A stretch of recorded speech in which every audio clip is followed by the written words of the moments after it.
আসসালামু আলাইকুম। আপনারা দেখতে পাচ্ছেন হাজী শামসুর রহমানকে। 90 বছর বয়স, মানুষের কষ্ট হয় সেই দিকে বিবেচনা করেই উনি কিন্তু এখন হজ করে আসছে আজ থেকে 50 বছর আগে, এখন বয়স 90 চলে। এই পরিন্দরপুর গ্রামের স্বেচ্ছাসেবক হিসেবেই এই রাস্তাটি দেখতে পাচ্ছেন, কাদা, রোদ বৃষ্টিতে কাদা, মানুষ চলাচলে অযোগ্য, চলাচল করতে পারে না, সেদিকে বিবেচনা করেই হাজী সাহেব কিন্তু তার এই বয়সেও কিন্তু সে পরিশ্রম করছে। এই জন্যই মহান আল্লাহ তাআলা তার শরীর ভালো রাখতে দেখছেন যে 5 কেজি ওজনের খুন্তা, সেই খুন্তি দিয়েই কিন্তু দেখেন এইগুলো আমরা জীবন মানুষ কিন্তু তুলতে পারি না, উনি কিন্তু দেখেন সেকেন্ডে সেকেন্ডে তুলতেছে একটা করে ইট। আমি হাজী সাহেবের কাছে যাচ্ছি। আসসালামু আলাইকুম। কেমন আছেন হাজী সাহেব? এই মানুষের কষ্ট হয় এই জন্য কি রাস্তা ভালো করতেছেন? আসলে এই রাস্তা ভালো করা আসলে সওয়াবের কাজ। এই জন্যই কিন্তু হাজী সাহেব সে কোনো পারিশ্রম ছাড়াই স্বেচ্ছাসেবক হিসেবে এই দেখতে পাচ্ছেন এই রাস্তাটি কিন্তু অনেক বড় একটি রাস্তা, মসজিদ পর্যন্ত এই রাস্তাটি উনি এই ইটগুলো তুলেই আবার পুনরায় কিন্তু কালকে অনেকগুলো লেবার দিয়েছে, প্রায় 50 জন লেবার মিলে এই রাস্তাটি মেরামত করবে। আপনারা হাজী সাহেবের জন্য দোয়া করবেন এবং রাস্তা কেমন রাস্তা হবে সে বিষয়ে আমি এই গ্রামেরই একজন পলিটিশিয়ান শহীদ ভাইয়ের কাছে যাচ্ছি। আসসালামু আলাইকুম, কেমন আছেন?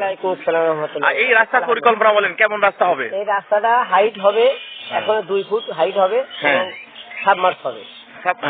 ওই মসজিদ থেকে এই রাস্তা পর্যন্ত একদম ঢালাই হবে। ঢালাই হবে? জি। সাবমার্স হবে। ইনশাআল্লাহ রাস্তাটা খুব উন্নত হবে। আর আমাদের গ্রামে ওই মুসল্লিরা নামাজ কালাম পড়ে, তাদের সমস্যা হয়, এই জন্য রাস্তাটা মেরামত করা হচ্ছে।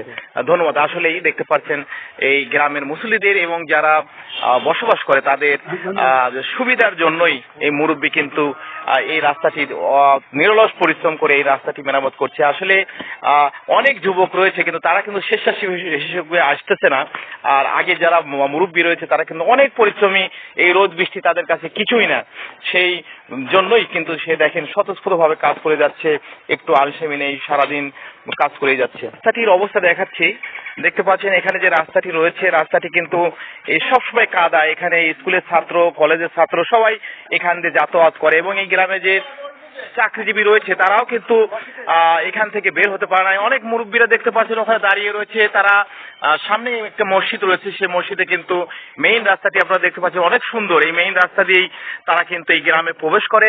সেই রাস্তায় কিন্তু এই বেহাল অবস্থা, এই বেহাল অবস্থা থেকে রক্ষার জন্যই এই মুরব্বী তার স্বেচ্ছাশ্রম দিয়েই কিন্তু এই রাস্তাটি মেরামত করছে। আমি দেখাচ্ছি রাস্তাটির কাদা অবস্থা দেখতে পাচ্ছেন। গতকাল বৃষ্টি হয়েছে, অনেকদিন পর বৃষ্টি হয়েছে, অনেক খারাপ অবস্থা রাস্তার পরিস্থিতি, জায়গায় জায়গায় পানি জমিয়ে রয়েছে।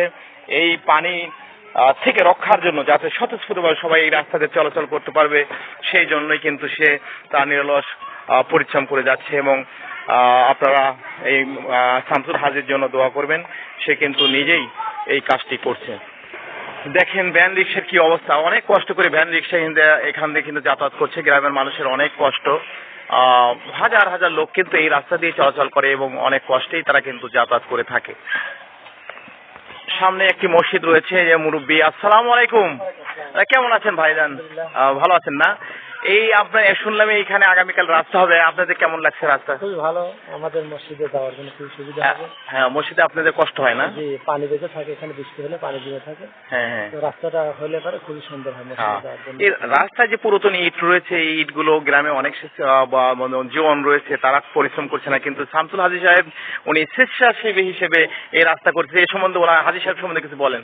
জি, এখন উনি প্রথম অবস্থায় উনি উদ্যোগ নিয়েছেন গ্রামের মুরব্বী হিসেবে এবং আগামীকাল থেকে সকলে এই কাজের মধ্যে যোগ হবে আর কি, সকলে মিলে এই কাজটা করবে। ধন্যবাদ আপনাকে হাজী সাহেব। তাহলে এই রাস্তা হলে আপনারা কি কি উপকার হবে সেই বিষয়ে বলেন। উপকার না, মসজিদ যাওয়ার আসলে গ্রামবাসী এই মুহূর্তে ভাই সরকারি বিদ্যালয় আছে একটা। সরকারি প্রাইমারি স্কুল আছে, যাতে এই ছাত্ররাও যেতে পারে এবং আপনারা মসজিদে যেতে পারেন না? সব ভাই। আচ্ছা আচ্ছা আচ্ছা, ধন্যবাদ আপনাকে, সবাইকে ধন্যবাদ, সবাই দোয়া করবেন। আজ এই পর্যন্তই। আসসালামু আলাইকুম রহমাতুল্লাহ বরকাতুহু। ইতিমধ্যেই আমাদের শহীদুল ভাই এখানে এসেছে। শহীদুল ভাই আগামীকাল তাহলে কি রাস্তা হবে না? ইনশাল্লাহ আগামীকাল রাস্তার কাজ শুরু হবে, মানে ইট তুলতে হবে, ইট তুলে বালু পড়বে, বালু পড়ে তারপরে কাজ আস্তে আস্তে ওকে হবে। এই সব মুরব্বীরা আসতেছে, দেখতে পাচ্ছেন অনেক কষ্ট করে আসছে। আমি মুরব্বীদের কাছে যাচ্ছি। আসসালামু আলাইকুম, কেমন আছেন? আলহামদুলিল্লাহ। এই রাস্তা হচ্ছে, এই সম্বন্ধে কিছু বলেন, আপনারা কি কি উপকৃত হবেন? রাস্তা হলে আমাদের যাতায়াত সুবিধা হবে, নামাজ কালাম আমরা যাবে পারি না, বৃষ্টিপাত হলে পানি বেঁধে থাকে। আচ্ছা, তো ধন্যবাদ সবাইকে। মাগরিবের নামাজের কাছাকাছি হয়ে গেছে, দেখতে পাচ্ছেন এটি হচ্ছে পরেন্দ্রপুর গ্রাম, বিএলবাড়ি ইউনিয়ন, ফরিদপুর, পাবনা। ধন্যবাদ সবাইকে, ভালো থাকবেন। আসসালামু আলাইকুম ওয়া রাহমাতুল্লাহ।